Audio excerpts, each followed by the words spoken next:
Appreciate it. No one is talking about Jaydan Ballard. Do you think he'll transfer?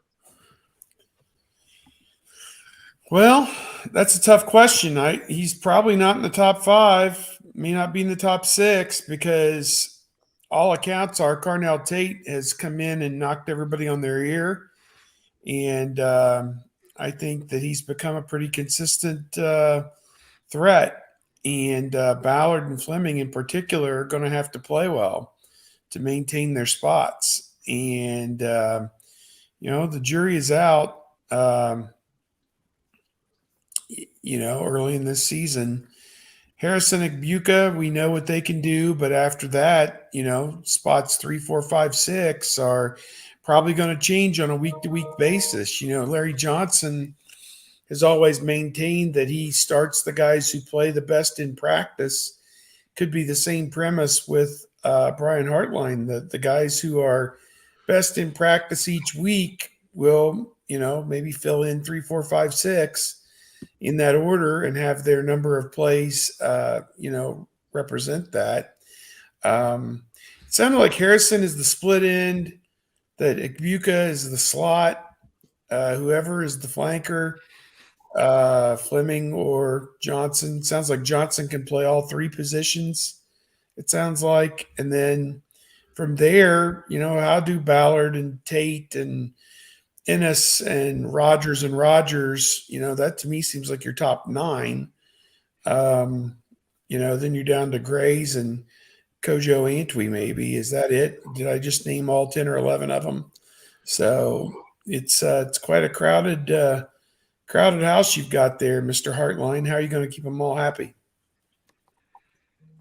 I'll just jump in. Go ahead, Kevin. Go ahead. I was just going to say it's a good problem to have. These are first world problems, and I understand everybody wants to see everybody who made a commitment to Ohio State to go out there and have success, but there's only one ball, and you can only have 11 players at one time, unless it's an Ohio State special teams play where you might have 12 or more.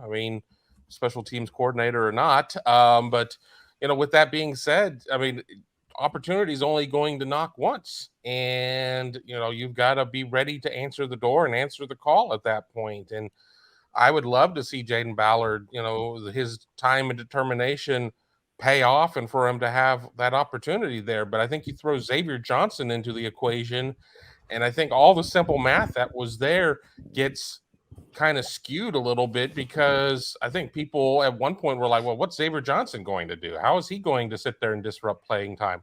Well, dude ends up with the Block O jersey, has a touchdown against Notre Dame last year, has a touchdown against UGA last year. It's tough sledding. And, guys like Brandon Ennis and Carnell Tate are, and even Rogers are all performing very well in camp and now here into game preparation. So if you're not able to go when they sit there and they call for you to hit the field, it's obviously a problem. If Jaydan Ballard has 1 catch this year, he'll have the same number of catches after 3 years that Terry McLaurin did, and he'll be 2 or 3 shy of the number of catches that Paris Campbell had after his first 3 years. Right now, he's already ahead of the pace that those two were at after 2 years. He's got 1 catch as a redshirt as a true freshman, 9 catches last year as a redshirt freshman. Paris Campbell and Terry McLaurin didn't have a catch until their 3rd year at Ohio State. So he's already ahead of that schedule. Now, I don't see him transferring anywhere this year because there's nowhere to go other than to the transfer portal.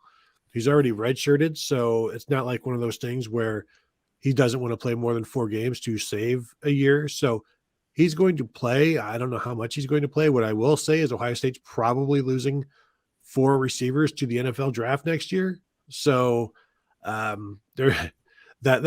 depth that Steve was talking about, the 10 or 11 guys, that's going to drop down, and there's going to be a need for leaders. And so a 4th-year guy would be great to have back, but it's up to him to show that he belongs, honestly. And we can start talking about Carnell Tate, because what Marvin Harrison said about him yesterday made everybody's jaw pretty much drop when he said that right now Carnell Tate is ahead of where Marvin Harrison was at this point last year, heading into his sophomore season, which right away it was like, you mean your freshman season? Like, no, I mean last year. So that is some crazy, just a crazy thing to think about. And I just wrote about it this morning. Like, yes, Marvin Harrison said that, but let's still give Carnell Tate some time to show what he is, and don't. He's got a ton of expectations on him before Marvin Harrison said anything about him, and now when he says that about him, it's like, yes, it makes you take note, but it's also a loaded wide receiver room, and based on Carnell Tate and the positions he's going to play, you've got 3-4 seniors, well, 2 seniors and 2 juniors that are going to be on the field a lot. So trying to find room for a Ballard, a Carnell Tate, Bryson Rogers, Noah Rogers, Brandon Ennis, it's going to be difficult. But I think we saw in the past couple of years, they need to rotate some more guys. And so the depth at this point should be to the point where there isn't as much of a drop off, even though you have 2 top 10 picks at receiver in Ibuka and Harrison.